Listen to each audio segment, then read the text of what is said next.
हर वर्ष की भांति इस वर्ष भी पूर्व कैबिनेट मंत्री पिछोर विधायक केपी सिंह कक्का जी की वार्षिक स्नेहिल गोष्ठ सहभोज मिलन समारोह का आयोजन किया गया। जानकारी देते हुए कक्काजू ने स्नेही विजय चौकसे ने बताया कि 25 अगस्त शुक्रवार को कमलेश्वर स्टोन फैक्ट्री हवाई पट्टी के पास शिवपुरी पर ये आयोजन किया गया। कार्यक्रम में भोजन के साथ मनोरंजन का भी आनंद लोगों ने उठाया। कक्काजू के जिसमें सभी पत्रकार स्नेहीगण शुभचिंतक उपस्थित रहे, जिसमें पिछोर विधायक केपी सिंह कक्काजू ने प्रेस कॉन्फ्रेंस की और उन्होंने मुख्यमंत्री द्वारा जो कहा गया था कि पिछोर में प्रीतम को जिताओ, उस पर प्रतिक्रिया भी दी। देखिए क्या कहा पिछोर विधायक ने। गरमाया रहा और आपने भी प्रेस कॉन्फ्रेंस की थी एक रात पहले ही।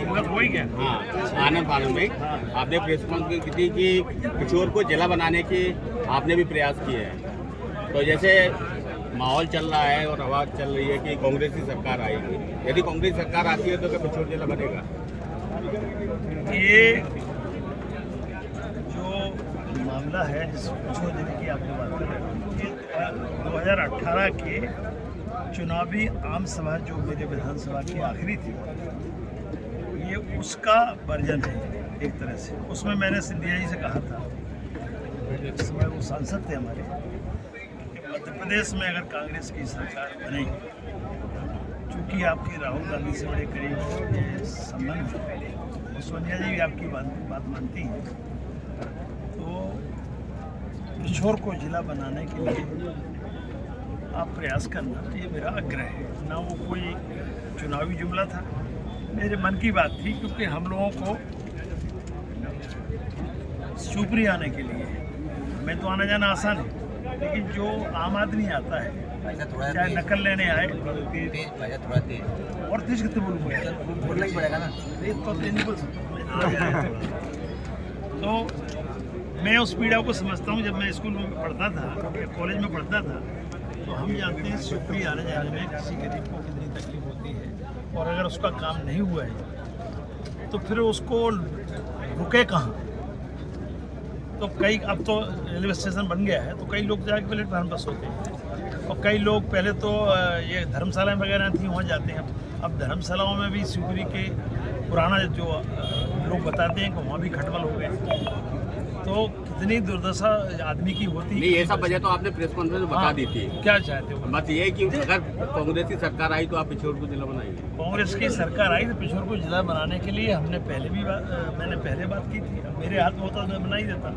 2018 में मैंने सिंधिया जी को कहा, जैसी सरकार बनी 2018 मैंने कमलनाथ जी को रिक्वेस्ट की, पूरा नक्शा बना के दिया।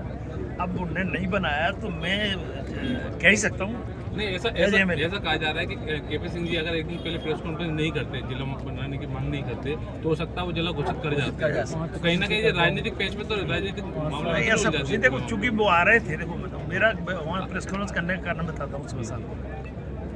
मैं ऐसा सोचता था कि शिवराज सिंह जी के मन में तो एक कारण हो सकता है कि पिछोर विधानसभा के भी जीती नहीं भाजपा, तो इसलिए वो तो शायद नानुकुल करें। न मैंने उनसे एक चिट्ठी लिखी थी, बाकी मैंने उनसे ज़्यादा बात नहीं की कभी इस संबंध में। सिंधिया जी से चूंकि मेरी एक चर्चा कई बार हो चुकी थी, तो चूंकि अब वो केंद्र शासन में मंत्री हैं, तो उनके समर्थन से वर्तमान सरकार है, और उनको भी लोकसभा का चुनाव जो 6 महीने बाद आना है वो लड़ना है। तो मेरे मन में ये था कि शायद पिछोर से अकेले से वो जीते थे। हम यहाँ से जीतते हैं, स्वाभाविक रूप से हमारे मन में एक अलग भाव होता है। तो ये रिक्वेस्ट मैंने आग्रह जो उससे किया था, वो उसका कारण यही था कि शायद चुनावी समय है। मैं जानता था कि मेरा इससे नुकसान हो सकता है, ऐसा नहीं कि मैं इसकी समझ नहीं रखता कि जिला बनता तो मेरा नुकसान स्वाभाविक रूप से भाजपा को उसको क्रेडिट जाता। तो मैं तो उम्मीद ये की थी भले क्या होगा, मैं चुनाव में मेरा क्या परिणाम है उसकी परवाह करने के बजाय ये परवाह करो कि अगर ऐसे चुनावी समय में इस बिना पे कि हमें इससे यहाँ जीत की संभावना बनी, तो शिवराज सिंह को भी ये कर सकते थे, और सिंधिया जी को तो एक विधानसभा जीते थे, उनके मन में सॉफ्ट कॉर्नर हो गई, और दोनों साथ साथ चूंकि आ रहे थे। अलग अलग आते तो अलग बात होती। तो ये बनाते क्या करते वो तो बात की बात है, लेकिन घोषणा तो कर ही सकते थे कि पिछोर जिला में बनाया जाएगा। घोषणा तो कर गए। नहीं, वो सशर्त है। सशर्त बात, देखो शासन सशर्त बात करता है तो वो कोई मतलब नहीं होता। शासन को जो करना है उसकी चर्च कह तो सकते हो आप कि हम इसको बनाएंगे। सीधी सीधी बात करना चाहिए कि हम चाहे कुछ परिणाम से इसका क्या संबंध। सिंधिया जी वहाँ चुनाव जीते थे। शिवपुरी से जिला ब्यूरो आरती जैन की रिपोर्ट।